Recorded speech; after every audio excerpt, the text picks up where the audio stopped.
Fala galera, beleza? Terzinho aqui trazendo mais um vídeo, galera. E hoje eu vou aqui, tá no MTA, beleza? Estou no servidor Hard Fuga, servidor oficial do Ritor. E bora com o vídeo, beleza? Bora lá! Próprio veneno, ela diz que é venenosa. A lua vermelha reflete o brilho da joia. A monocromia deixa sua calcinha rosa. Calmo e tranquilo eu faço o abate de cobra. Eu sou o próprio veneno e ela diz que é venenosa. A lua vermelha reflete o brilho da joia. A monocromia deixa sua calcinha rosa. Calmo e tranquilo eu faço o abate de cobra. Ela vem chegando calma, me olhando na situação. Essa fuga aqui é comer lá, hein? Bora lá, bora lá, bora lá, hein? Tenta insistir, mas você disse não. Então se eu vazar, o problema não é seu. Bateu em mim, tipo a onda do Lean.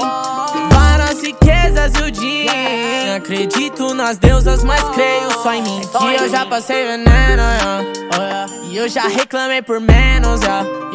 Por que eu sou tão extremo, yeah? É que quando eu tive tudo eu percebi que o meu mundo era pequeno, a verdade, mas também se acha maldade. Quem o meu, fiz minha parte. Não me dou luxo de errar, que se eu errar você já sabe. Eu sou o próprio veneno e ela diz que é venenosa. A lua vermelha reflete o brilho da joia. A monocromia deixa sua calcinha rosa. Calmo e tranquilo eu faço o abate de cobra. Eu sou o próprio veneno e ela diz que é venenosa. A lua vermelha reflete o brilho da joia. A monocromia deixa sua calcinha rosa. Calmo e tranquilo eu faço o abate de cobra. Ando perseguido por milhares de fãs na Jaxeira Mumbão. Sinto e vejo no Scam. Não vai ter amanhã. Perseguido por milhares de fãs na Jaxeira Mumbão. Sinto e vejo no Scam. Não vai ter amanhã.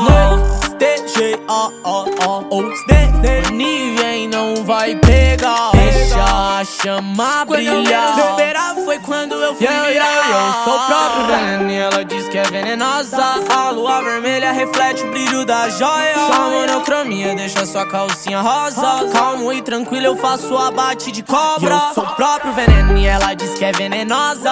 A lua vermelha reflete o brilho da joia. A monocromia deixa sua calcinha rosa. Calmo e tranquilo eu faço o abate de cobra. Bateu